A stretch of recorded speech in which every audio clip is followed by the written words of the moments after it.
C'est le premier jour au lycée du meilleur assassin de Corée. Dès le départ, il met son professeur principal très mal à l'aise en lui demandant des cigarettes. Cependant, le professeur décide de passer outre son arrogance et lui demande de se présenter à la classe. Il se présente comme Ryu Kangmin, un nouvel élève ennuyeux qui n'intéresse aucun élève censé de la classe. Les seuls à l'apprécier un peu sont les voyous de l'école.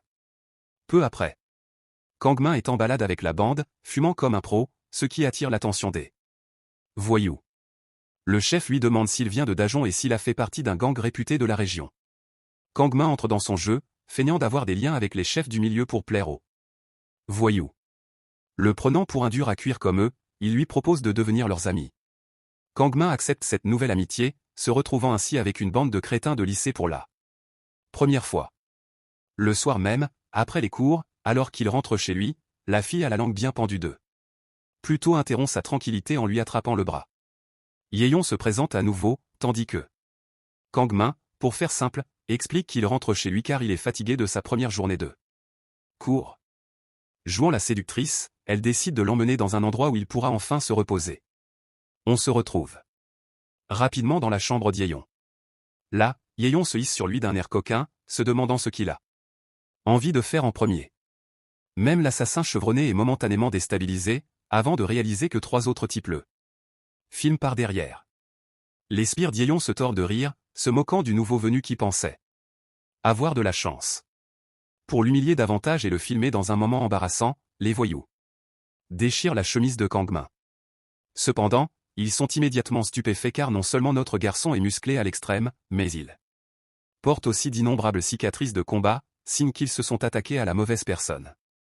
Pour comprendre pourquoi diable un assassin chevronné se retrouve mêlé à des délinquants de 3e zone, il faut remonter un peu le temps. Ryu Kangmin est un assassin légendaire, surnommé la de pique pour son efficacité redoutable. Il travaille pour le groupe Batala, une vaste organisation criminelle opérant en toute impunité derrière un hôtel-casino de luxe. Un jour, Kangmin est choisi par l'organisation Batala pour une mission finale spéciale. La mission est quasi impossible car il doit traquer une cible en fournissant toutes les informations d'identification pertinentes. On ne lui donne que le nom de sa cible, Lee San. Kangmin voulait d'abord refuser la mission. Mais on lui offre quelque chose de bien plus précieux que de l'argent, la liberté à vie. S'il réussit, il pourra vivre à jamais libre de l'organisation, ce qu'il désire ardemment. Sa famille ne sera plus menacée et l'organisation Batala n'utilisera plus sa sécurité comme moyen de pression pour le contrôler. C'est pourquoi il s'est inscrit au lycée, se faisant passer pour un nouvel élève, dissimulant son identité d'assassin d'élite chargé de traquer sa cible.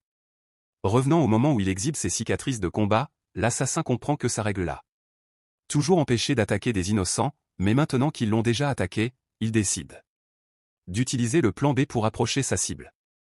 D'abord, pour rendre l'appareil à cette petite gifle de tout à l'heure, Kangmin lève la main très haut avant de gifler violemment son adversaire.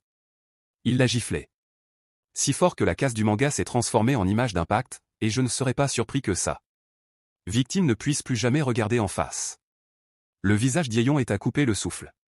Cette fille, ainsi que tous les autres pseudo-durs à cuire, sont complètement déconcertés. Kangmin voulait utiliser la facilité en se créant une fausse image. De cette façon, il attirerait tous les méchants pour qu'ils l'attaquent. L'idée est de tous les traquer, et maintenant que le premier est complètement paniqué, Kangmin demande gentiment au suivant de prendre le relais, espérant tenter une approche différente avec ses nouveaux amis. 6 ans auparavant, sur l'île privée inhabitée de Batala, les assassins suivaient un entraînement rigoureux. Par exemple, notre garçon était enseveli sous l'eau, enchaîné de partout, à 2 doigts de devenir la proie des requins. Kangmin s'entraînait dans ce centre, sa vie en jeu. 8 minutes s'étaient écoulées. Ses poumons allaient éclater, son corps ayant atteint ses limites. Résultat, il parvint à se libérer d'eux. Ses chaînes à temps, frôlant la mort. Cette expérience traumatisante bouleversa sa perception du monde, et il y ferait face en se persuadant que son heure n'était pas encore venue. C'est du moins ce que croyait mon frère, car l'instant d'après, il se retrouvait avec un pistolet braqué sur la tempe. Kangmin avait dépassé le temps imparti. Mon frère était persuadé qu'il allait mourir là et rejoindre sa grand-mère. Pour de bon. Alors qu'on croit que c'est la fin pour Kangmin, coup de théâtre. La situation s'inverse, le Jeune garçon domine l'homme, un pistolet braqué sur lui, tandis que le mât du drapeau écrase l'autre main de l'assassin.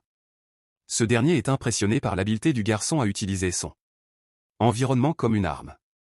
Kangmin n'a même pas bronché à l'idée qu'un pistolet soit pointé sur son visage, ce qui soulève la question de savoir s'il a seulement un jour lutté pour sa survie. Comble de l'ironie, le garçon a répliqué qu'il était plus intelligent qu'un calamar stupide, ce qui a offensé le mignon petit calamar perché sur son épaule. Le premier coup de feu tiré par l'assassin était à blanc. C'est ainsi qu'il comprit que les apparences étaient trompeuses.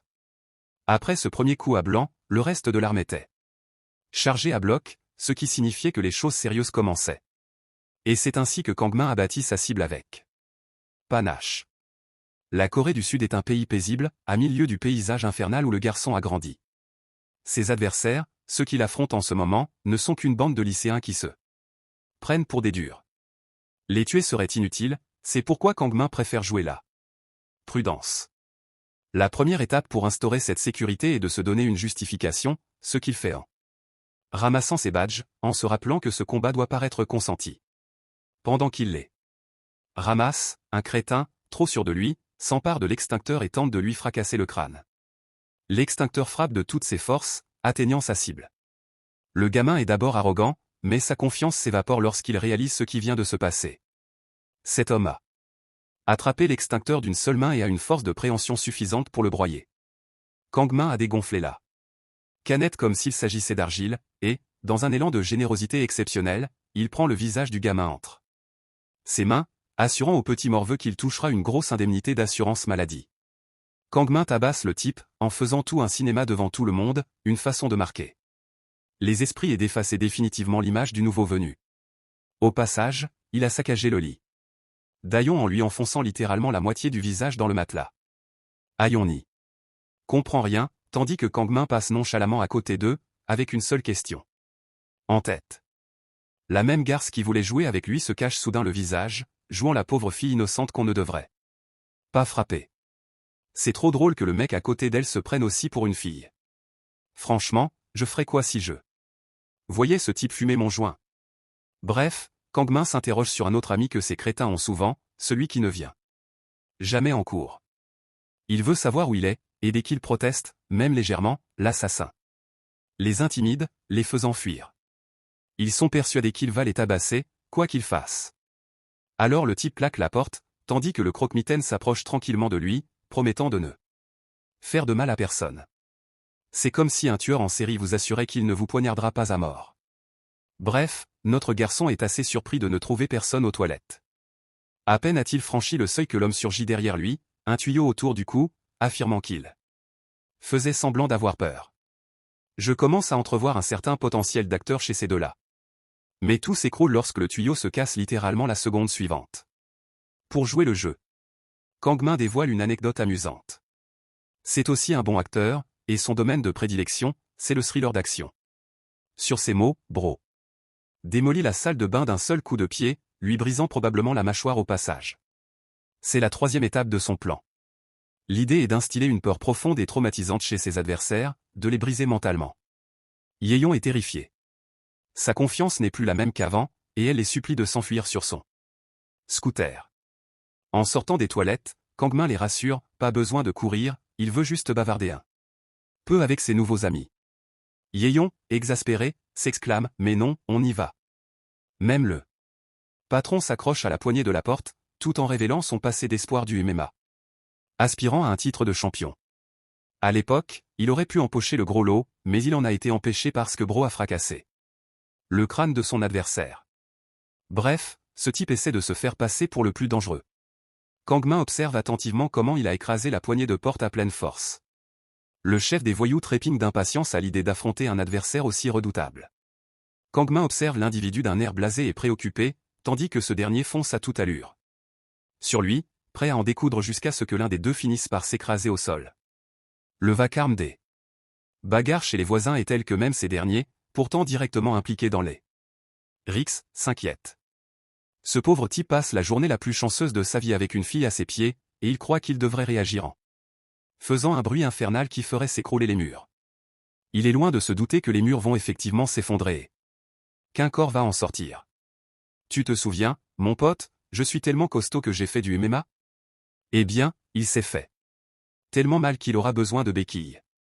Le chef éliminé, Kang Min se moque de la piètre qualité de la construction de ses murs, mais au moins il a débarrassé le groupe de son principal cerveau. Enfin, et on tente de s'enfuir, mais la poignée est tordue. L'assassin la surplombe, se demandant ce qu'elle manigance, et au lieu de la toucher, Bro, par compassion, lui ouvre la porte. Elle s'effondre au sol, implorant grâce. La peur l'envahit et elle est prête à tout. Kang Min avoue qu'il n'a jamais eu l'intention de la frapper. Il ne demande qu'une simple faveur. C'est sa façon de contrôler la situation, en jouant les sauveurs. Il se prend pour une victime parmi ceux qu'il vient de terroriser. Gaslighter 9000 lui caresse le visage, faisant des onçons. Esclave et lui ordonnant de répondre à ses questions. Elle se soumet sans difficulté, tandis qu'il l'interroge sur l'élève absent, cherchant à tout savoir. À son sujet. La scène suivante se déroule dans un bâtiment délabré. Il s'agit du quartier général d'une organisation inquiétante, qui œuvre secrètement pour collecter de l'argent sur le dark web. Ils ont dépassé leur revenu de l'année dernière avec une seule vidéo, en se délectant de mais raffiner tout. En vendant la vie privée des internautes. Le groupe convoqué ici utilise des caméras cachées et diffuse des vidéos sur des sites web douteux afin de générer des vues et de saturer les serveurs. La vidéo divulguée a été filmée dans une chambre d'hôtel. Le chef savoure son repas, tout en affirmant que la fin du monde est proche à cause du nombre incroyable de personnes qui meurent d'envie de voir ce genre de contenu. La vidéo est un chef-d'œuvre et leur a rapporté une fortune colossale. Un de ses subordonnés fait remarquer que la police risque de les retrouver si les serveurs continuent de planter, il vaut donc mieux changer d'endroit. Cependant, le chef est bien trop laxiste, expliquant qu'ils ont reçu la vidéo par Telegram, et il a raison sur un point, la sécurité est assurée car Telegram est un service hautement crypté. Quant à l'emplacement du bureau, il ne craint rien de la police, persuadé que même le directeur du FBI serait incapable de le trouver. Alors qu'il vit dans son monde imaginaire, un homme frappe à leur porte. L'arrivée inattendue les surprend lorsque le chef ordonne à l'un de ses hommes d'ouvrir la porte. Baldi s'exécute et découvre un blond vêtu d'une veste à motif de lapin et armé jusqu'aux dents. Il est venu pour une mission simple, il a reçu la confirmation que c'est ici que des vidéos sont diffusées sur Internet. Le patron trouve bizarre qu'un pauvre type maigrelet se présente à leur porte au lieu de la police. Il l'encercle aussitôt, le faisant passer pour un nain. Certains émettent des hypothèses, le blond travaille-t-il pour le célibataire ou peut-être pour le gang Izok? Mais ce type imperturbable ne daigne pas répondre à leurs questions et exige simplement qu'il retire la vidéo immédiatement. Le géant qui le domine trouve le nouveau venu trop exigeant, tandis qu'un autre colosse décide de donner une leçon au blondinet en le tabassant.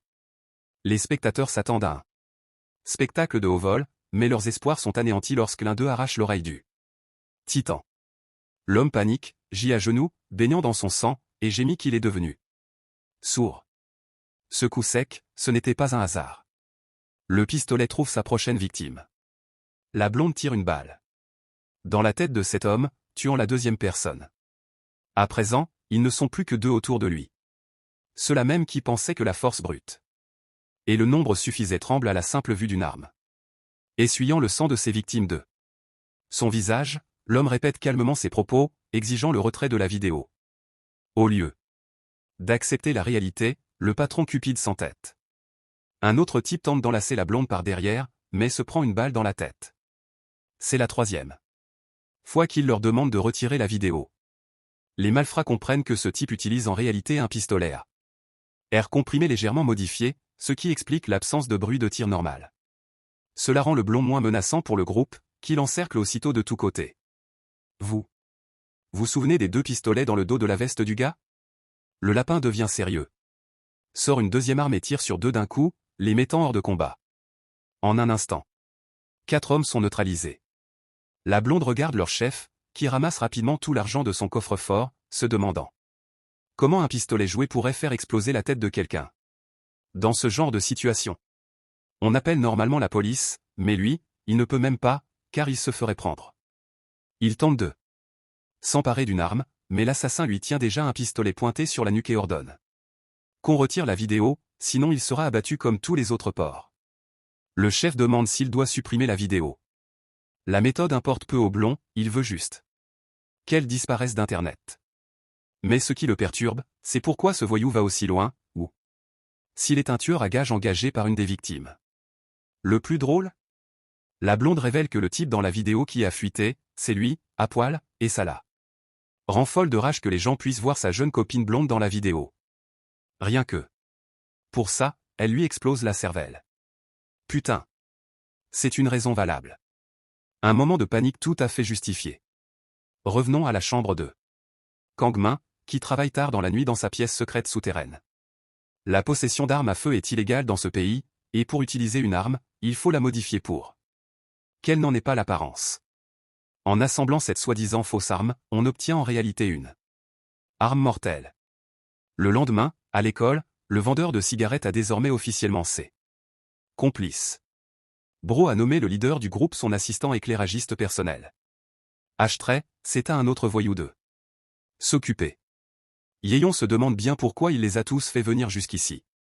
C'est parce que Kang Min est très impatient de conclure leur conversation de l'autre jour. Concernant l'élève absent. Étrangement, leurs réactions se tendent. Ils le regardent tous avec surprise. Yeon reste muette comme une carpe, et cela suffit à notre garçon, qui comprend qu'il a dû arriver quelque chose de vraiment terrible à leur ami. Il est temps de plonger dans le passé de ce pink blond. Figurez-vous que ces gars-là fréquentaient les clubs de tir. Yeon a appris énormément de choses sur le tir et le démontage des armes à feu, mais il rêvait de gagner un prix spécial, la poupée Kushurikoshin. Alors, le blondinet a pris les choses en main et s'est improvisé tireur d'élite au sein du groupe. Voici Jang Yinso, un lycéen de première année qui a repris les cours. Le type avait une technique irréprochable, même s'il avait l'air de tirer pour la première fois. Ses tirs étaient quasiment parfaits, il abattait toutes les cibles à la chaîne, impressionnant ses amis par son adresse hors pair. Un talent au tir comme il n'en avait jamais vu. Heureusement, Yinso a fini par gagner la poupée pour la fille, qui s'est fait un plaisir de le remercier à sa manière. Ce petit commentaire aguicheur a suffi à le rendre complètement dingue. L'idée d'une récompense a vraiment enthousiasmé Yinso, qui s'est demandé ce qu'il y avait de si spécial à être bon au tir, tout en faisant une tête de crétin. De retour au présent, elle est troublée par l'intérêt que Kang Min porte à un garçon aussi ennuyeux, alors qu'elle a tout fait pour l'oublier. Notre amie s'approche d'elle et lui demande si elle est schizophrène, car elle a tendance à parler toute seule. Elle trouve étrange qu'il porte des tenues assorties par hasard, mais plus sérieusement, Yeon souhaite savoir pourquoi. Elle, parmi tous les autres, a été interpellée ici. Pour lui rafraîchir la mémoire, il lui rappelle qu'elle devait lui rendre un petit service à l'époque. Kang Min lui tend le téléphone, sachant qu'elle lui avait indiqué que ce quartier était l'endroit le plus animé qui soit. Il veut donc maintenant qu'elle lui serve de guide pour visiter Séoul. Rebelle, la garce n'a aucune intention de coopérer, après tout ce qu'elle a fait à une bande de lycéens, il lui a juste demandé d'être sa guide. Pour commencer, Kang Min propose d'aller manger un peu, ce qui alimente les illusions de la jeune fille qui croit sincèrement que son ami s'intéresse à elle. Ils flânent tranquillement, ignorant qu'une personne les filme à leur insu. Le couple se rend dans un restaurant, et Kang Min commande pas moins de 80 plats, ce qui la fait se demander si son ami mange comme un roi. Elle est perplexe car il est clair que le garçon ne sait pas comment s'y prendre avec une fille, mais Kang Min explique qu'il n'a jamais eu d'amis auparavant. C'est pourquoi il a décidé de tout commander pour elle. Déconcertée par son comportement étrange, elle lui ordonne de finir son repas rapidement. Yeon suit un régime strict. Après tout, on n'a pas encore de rêve sans raison, mais pour elle, toute cette nourriture est du gâchis. Elle prend une bouchée et se régale, et elle perd la notion du temps en savourant leur repas. Leur harceleur continue de prendre des photos. Ensuite, ils vont jouer au zoo. Kang Min a du mal avec les alpagas, mais en réalité, ils sont très doux. Bro se fait littéralement mordre les poils, et ce moment est immortalisé par la caméra. Ensuite, ils se rendent dans une galerie d'art. L'art moderne est vraiment étrange, on y trouve notamment des toilettes exposées. Témoin d'une admiration pour la beauté contemporaine. D'autres photos sont prises en cachette, à leur insu. Enfin, ils sortent prendre des photos. Kang Min joue le rôle d'un petit ami exaspéré de photographier sa copine sans cesse. Ce qui le surprend vraiment, c'est la rapidité avec laquelle la mémoire de son téléphone s'est remplie. La fille possède un espace de stockage d'environ 1000 téraoctets, donc j'imagine qu'elle doit prendre des milliards de photos par jour pour que son espace soit plein. Ce moment est également immortalisé par le harceleur. Quoi qu'il en soit, la soirée se termine. Sur une note positive, chacun profitant de ce faux rendez-vous. Kang Min trouve triste que leur histoire se termine ici. Avant de partir, ils décident de finir en beauté en se rendant sur un lieu de tournage. Cet endroit a une valeur sentimentale pour elle. Elle n'arrive pas à oublier l'expression partagée de Yinso, tandis que Kang Min observe attentivement chacun de ses gestes. Le but est de réussir un tir sur 10. Kang Min pense que c'est un jeu d'enfant, mais en réalité, tout cela n'est qu'une arnaque. L'arme qu'on leur donne est toujours défectueuse, même le meilleur tireur des forces spéciales serait incapable de l'atteindre. Il se demande s'il devrait faire un pari. Kang Min propose que s'il réussit tous les tirs et remporte le prix, il demandera une autre faveur à la jeune fille. Sur ces mots, le gars se met à tirer et obtient ce résultat. Il ne rate pas une seule balle, pas une seule. Le commerçant qui lui a manifestement tendu une arme imprécise tremble, se demandant comment il est possible de les avoir toutes touchées. Kang Min laisse même Yin prendre la photo, tout en la guidant dans sa posture. Cette scène est également filmée. Malheureusement, le prix est un poisson blob hideux. C'est le premier prix, ce qui est plutôt triste. Yin est tout de même perplexe quant à la faveur qu'elle devra lui rendre la prochaine fois. Elle publie donc une photo de deux sur Instagram. Comme il le lui avait demandé. L'idée de lui faire découvrir Séoul fait repenser à Yin à tous les gestes qu'il a eus lors de leur rendez-vous, lui essuyer le visage, prendre des photos, lui sourire. Être ainsi choyé la fait rougir. Et son cœur s'emballe. Finalement, c'est Yin qui est tombé sous le charme de notre garçon. Vous vous souvenez du type qui a pris toutes ces photos? Eh bien, il est en train de faire défiler toutes les photos que Kang Min a prises avec celle qu'il aime, chaque moment heureux qu'ils ont partagé. Quand les portes de l'ascenseur s'ouvrent, Yin est surprise de se retrouver face à un visage familier. C'est Yinso et son frère la dévisagent. Comme si elle devait de l'argent à ce type. Il l'emmène dans un endroit isolé, lui expliquant combien il est dangereux de rester dehors la nuit. Yin s'interroge sur ses intentions, tandis que Yinso lui rappelle leurs souvenirs. Il l'étrangle, se remémorant leur partie à boire, où ils étaient tous ivres morts. Yin resta modéré et leur dit qu'elle les tuerait s'ils vomissaient là. Celui qui était toujours à ses côtés était Yinso. Le blond cherchait à gagner sa confiance par tous ses gestes. Tôt ou tard, l'alcool eut raison d'eux. Ils s'écroulèrent tous par terre. Yin dormait sur son lit. Juste à côté de Yinso, qui murmura son nom, lui demandant si elle dormait. Ce type louche s'est approché d'elle de manière menaçante et lui a demandé si elle dormait vraiment. D'ailleurs, ce type l'a agressé, ce qui a entraîné un signalement et a ruiné sa vie. La famille de Yinso l'a abandonné et il a été renvoyé de l'école, tout ça à cause du signalement de Yinso. Restant ferme sur ses positions, elle le traite d'agresseur sexuel qui a eu ce qu'il méritait pour ses actes. Même aujourd'hui, ce type, si gentil, est l'exemple parfait de ceux qui pensent que les femmes leur doivent quelque chose. Il est furieux qu'elle ait flirté avec lui, qu'elle se soit approchée de lui de très près, qu'elle l'ait touché, et qu'elle lui ait fait confiance pour rien. La blonde est persuadée d'avoir tenté de le séduire, et le type avec qui elle est sortie aujourd'hui est une preuve supplémentaire qu'elle a agi ainsi pour blesser Yinso. Ce type est tellement jaloux et complexé qu'il se prend pour le centre du monde. Cette vision délirante du monde lui paraît absurde, mais Yinso invente ses propres explications, prétendant qu'elle est allée faire du tir avec quelqu'un d'autre à sa place. Comprenant que cet homme est un véritable psychopathe, elle lui assène un violent coup de poing en plein visage, le traitant de schizophrène maniaque qui mérite de pourrir en hôpital psychiatrique. Bien que ce coup fut courageux de sa part, elle avait oublié qu'elle avait affaire à un cinglé, qui sortit son arme et tira quelques coups de feu pour montrer sa dangerosité. L'homme lui en voudra toute sa vie. Depuis le jour où il a été dénoncé, il se filme en train de se filmer pour apprendre les bases de la sexualité. Et maintenant, il est prêt à lui montrer de quel bois il se chauffe. Franchement, ce type est un vrai pervers. Le personnage le plus odieux de toute l'histoire, et de loin. Ayon hurle de douleur lorsqu'un chiffon se pose soudainement sur sa bouche. C'est la voix familière de Kang Min, impressionné d'avoir dénoncé Yinso aussi vite. Tout s'est déroulé comme prévu. Tous ces harceleurs? Il s'agissait en réalité de ses propres paparazzis engagés, un groupe qui a mis les photos en ligne et les a diffusées massivement. Il s'agissait également des mêmes membres du groupe d'Ayon, contraints d'obéir aux ordres de Kang Min depuis qu'il les avait roués de coups. L'idée était de donner l'impression qu'ils formaient un couple établi et s'amusaient Et même si ces gars-là n'avaient aucune idée du but recherché, ils ont trouvé très étrange que Kangmin aille aussi loin. Écoutons ce qu'il en dit lui-même. L'assassin est venu ici pour trouver Yinso, qui laisse notre homme complètement pantois. Ce dernier n'arrive pas à comprendre comment cet homme a pu le démasquer aussi facilement. Pour reprendre contact, l'escortant poliment la main à Kangmin, lui assurant qu'il est bien celui que l'assassin cherchait désespérément. Son nom? Li San. Écoutons l'intéressé lui-même. L'assassin est venu chercher Yinso, si difficile à retrouver qu'il a dû recourir à des ruses puériles, qui ont parfaitement fonctionné. Notre ami se demande si le blond était vraiment si pressé, et la première chose que ce type louche demande à Kangmin, c'est s'il est le petit ami de Heian. Jouant le jeu, Kangmin enfonce le clou en confirmant les dires du jaloux.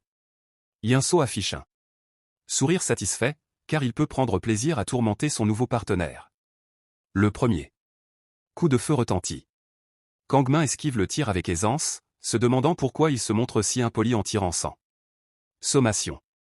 Ce type se prend pour le maître de Heian et est prêt à tout pour l'obtenir. Le meilleur assassin, d'un geste expert, lui arrache le pistolet des mains et s'interroge sur ses véritables motivations. Concernant Heian, il décide de parier sur un jeu de tir. Le gagnant rafle la mise. Juste un petit détail. Le pistolet que notre garçon pointe sur la blonde va tuer Yinso d'une seule balle. C'est du sérieux. Il est temps de revenir en arrière et de voir ce qui a déclenché cette crise chez Yinso. Il apprit sur Internet que ses vidéos privées avaient fuité, et en déduisit que le réparateur de téléphone en était responsable. La blonde avait une envie irrésistible de tuer ce salaud sur le champ, mais un homme en costume élégant, assis nonchalamment dans sa chambre, apparut. Cet homme lui assura qu'il n'y avait plus rien à faire pour elle. La vidéo est devenue virale. Tout le monde sait qu'il s'agit d'un cas pathétique qui pratique des actes sexuels en privé et se filme même pour obtenir des avis. C'est tellement bizarre que même un homme à lunettes en est mal à l'aise. Mais surtout, Yinso possède une arme dangereuse, ce qui fait de lui le candidat idéal pour un scandale. Yinso, furieux à l'époque, exigea de connaître l'identité de l'homme. Un peu plus tard, l'homme a été admis et a expliqué qu'il dirigeait une organisation qui générait des profits en diffusant du contenu provocateur. Il est là simplement pour recruter un talent exceptionnel comme Jinsu, qui a un potentiel énorme et l'a impressionné. Autrement dit, il lui a proposé son aide pour le convaincre de rejoindre leur équipe. Revenons. En au présent, les paris sont toujours en cours. La menace de Kangmin est évidente, mais Yinso semble avoir perdu son sang-froid. Il lui pointe littéralement le pistolet sur la tempe, le défiant de tirer, sous peine d'avoir peur. Malheureusement pour lui, Kangmin n'a pas peur et appuie sur la détente, le projetant au sol avec une telle force qu'il gémit de douleur. Kangmin est alors stupéfait de découvrir que l'arme contient des balles en caoutchouc, alors qu'il avait demandé de vraies balles. Yinso se ressaisit, faisant remarquer à quel point cela aurait été stupide si l'homme avait été armé d'un vrai pistolet. Sortant un autre pistolet de sa veste, il tire à travers le cuir. Une excellente attaque surprise, sauf que cela ne fonctionne pas sur l'assassin de haut niveau qui trouve la technique évidente. Esquivant les tirs, Kangmin commence à se demander s'il s'agit vraiment d'un jouet. L'arme semble pourtant redoutable, et il est évident qu'elle a été fabriquée par un professionnel, mais plutôt offerte à Yinso. Refusant de répondre à toute question, il continue de tirer sur notre garçon. Kangmin semble connaître l'histoire de l'arme, pourtant il est surprenant que la blonde n'ait jamais été emprisonnée pour cela. Cela soulève une question, une nouvelle organisation là. Soutient-elle en coulisses? Il s'agit du réseau, dont on ne sait que très peu de choses, le plus grand réseau criminel du pays. Leur stratégie consiste à exploiter les étudiants et à utiliser de petits groupes pour maintenir une structure puissante. Grâce à cette approche par unité, il est extrêmement difficile de déceler les véritables intentions de l'organisation. Mais même alors, la mission de Kangmin est de les découvrir coûte que coûte. Le seul indice dont il disposait concernant sa cible était son lien avec l'organisation du réseau.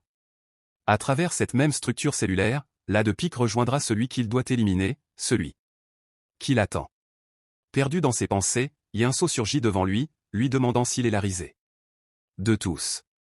Ce type fait aussi partie du réseau, la première étape que Kangmin doit franchir pour se rapprocher. Ce qui me fait rire, c'est que le blondinet soit complètement paniqué parce que Kangmin lui a piqué sa copine, et qu'en plus, il le surpasse au combat. Mais notre héros, lui, est juste occupé à réfléchir à la façon dont il va retrouver sa véritable cible. Bref, il est coincé contre un mur, Yinso lui tire une balle dans la tête, mais encore une fois, Kang Min se téléporte comme un personnage de Dragon Ball Z, pile devant lui. Le coup de feu retentit. Une douzaine de. Il défigure Yinso, puis lui assène un coup de museau à la tête, le projetant contre le mur. Le combat s'annonce plutôt pathétique pour ce minable. Kang Min le traite de petit voyou, tandis que Yinso fait comme s'il n'était même pas le méchant de l'histoire. C'est un vrai harceleur qui a inondé Yin de messages, refusant d'admettre qu'elle aurait pu le bloquer. Il est devenu psychopathe après elle, simplement parce qu'elle l'avait félicité une fois pour sa partie de tir. Le fait qu'elle ne se soit plus jamais intéressée à lui l'a profondément perturbé. Dans sa version des faits, il est la victime. Kang Min est stupéfait de constater à quel point Bro est délirant. Pointant à nouveau son arme. Yinso perd complètement la tête, affirmant qu'il ne le fait que par amour, qu'il aime follement Yeon, inconsciente, qu'il a tout fait et tout risqué par amour. Et s'il ne peut même pas la voir? Alors Bro est prêt à tuer deux personnes d'un coup. Le type se prend vraiment pour un acteur de film. Kang Min n'avait pas prévu cette réaction. La blonde menace de les envoyer directement dans l'au-delà. Une rafale de balles jaillit, vidant plusieurs chargeurs jusqu'à épuisement. C'était son ultime tentative, un coup de poker désespéré. Heureusement, Kang Min avait mis Yeon à l'abri. Derrière un meuble solide qui parvint à bloquer toutes les balles. Yinso n'arrive pas à comprendre comment ce type a pu se jeter sous une pluie de balles pour sauver une fille, aller aussi loin pour sauver une vie. L'esprit de ce minable sombre dans la perversion. Monsieur. Gentil et hanté par l'idée que ces deux-là aient pu avoir une relation intime. Pour l'exaspérer davantage, Kang Min confirme vaguement ses délires concernant ses relations avec Yeon, même si c'est faux. Cette rage fait perdre son sang-froid à Yeon, mais la partie est déjà terminée, une balle pulvérise son arme. Le sang coule. Le salaud gémit de douleur, victime de tirs dans les doigts.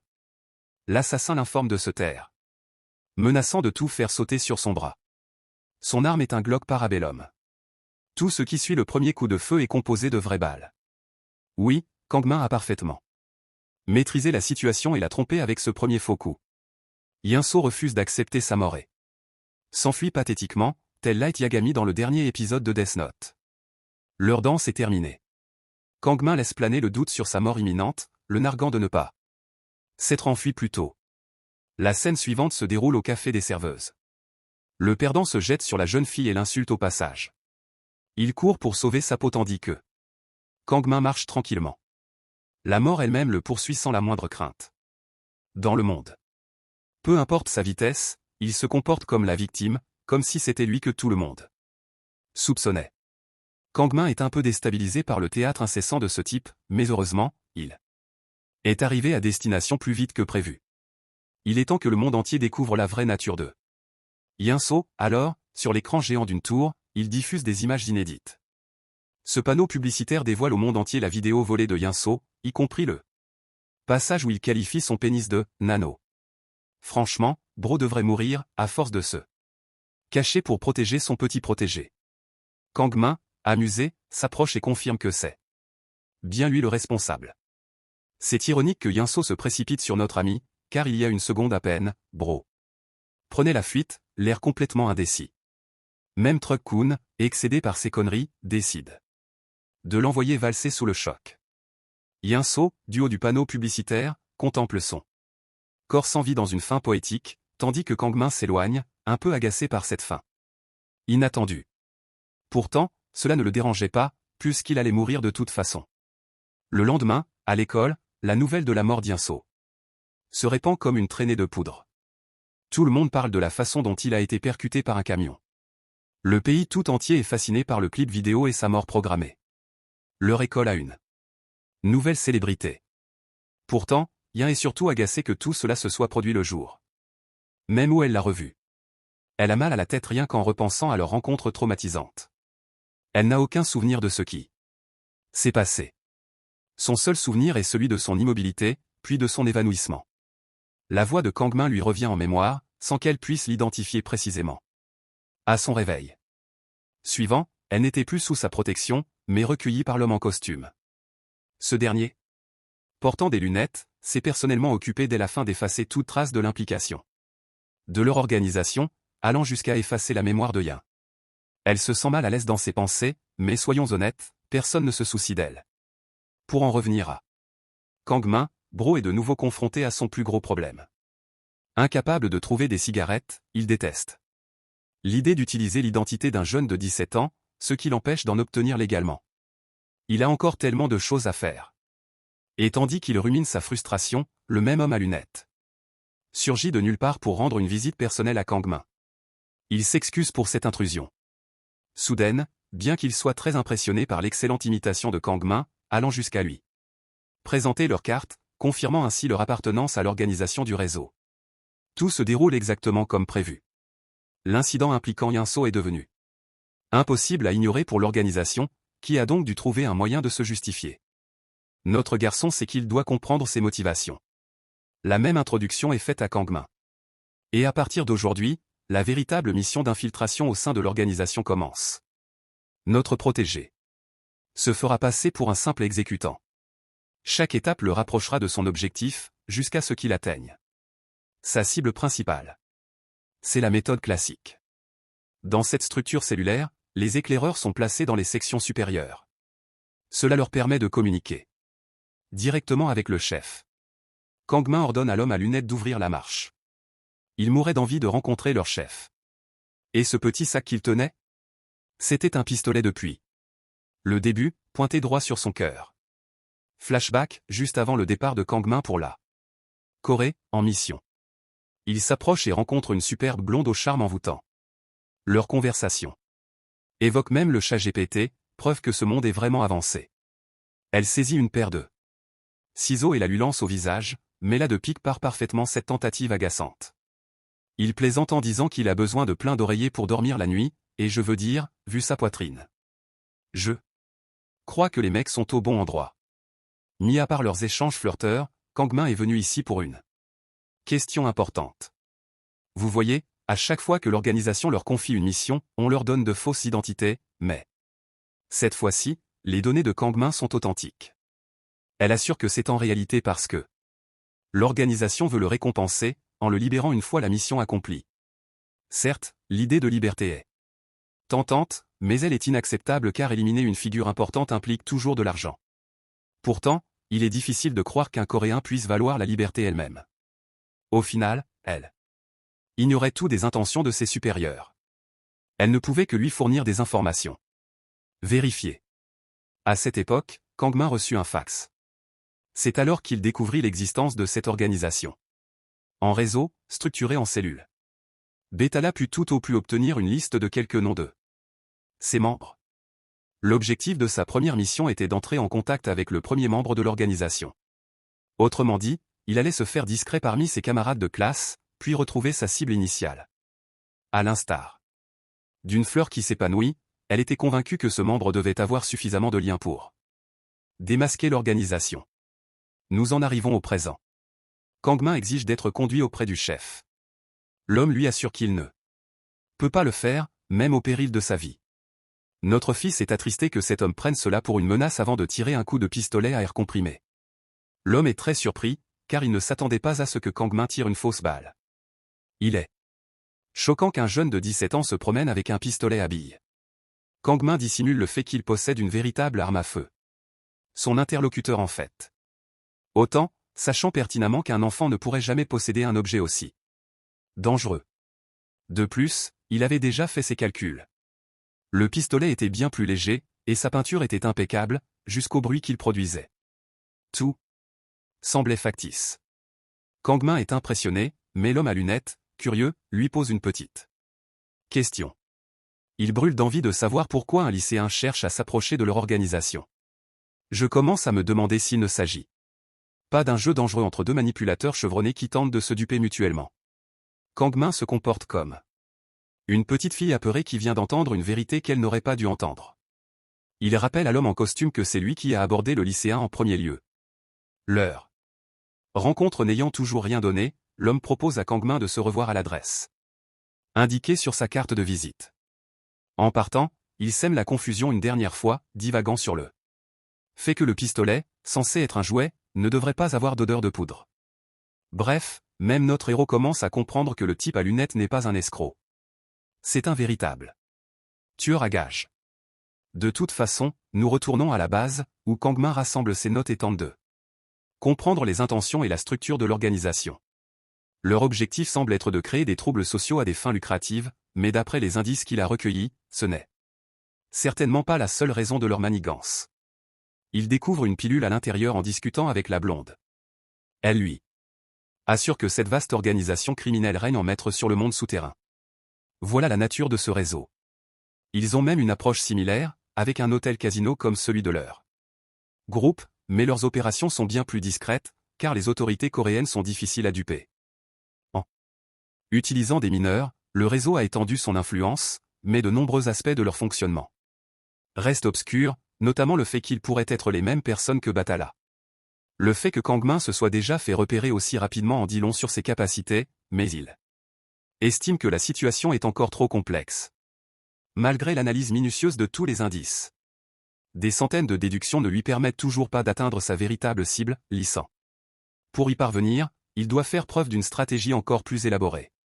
Bro sort une figurine de Yinso pour appuyer ses propos, expliquant que c'est dommage que le blondinet ait été tué par le camion, car il n'a pas pu lui soutirer plus d'informations. Préparez-vous à un nouveau rebondissement. Nous sommes à l'hôpital et, tenez-vous bien. Yinso est effondré en apprenant sa mort. Il continue de se prétendre victime du monde, tandis que le docteur se moque de lui. Yinso traite Kangmin de pirate informatique qui a tout fait pour l'arnaquer, allant même jusqu'à raconter comment ce dernier avait sorti une arme à feu. Le docteur trouve l'idée absurde. De toute évidence, la Corée n'utilise pas les techniques de respiration américaines avec le pistolet Glock, il est donc absurde de croire à cette histoire. Le médecin, d'un air menaçant, le domine et se moque de lui, car il n'a finalement rien révélé d'utile. Sortant une seringue, l'homme s'injecte une substance dans le vagin, déclarant que la vie à laquelle Yinso était si chère est désormais terminée.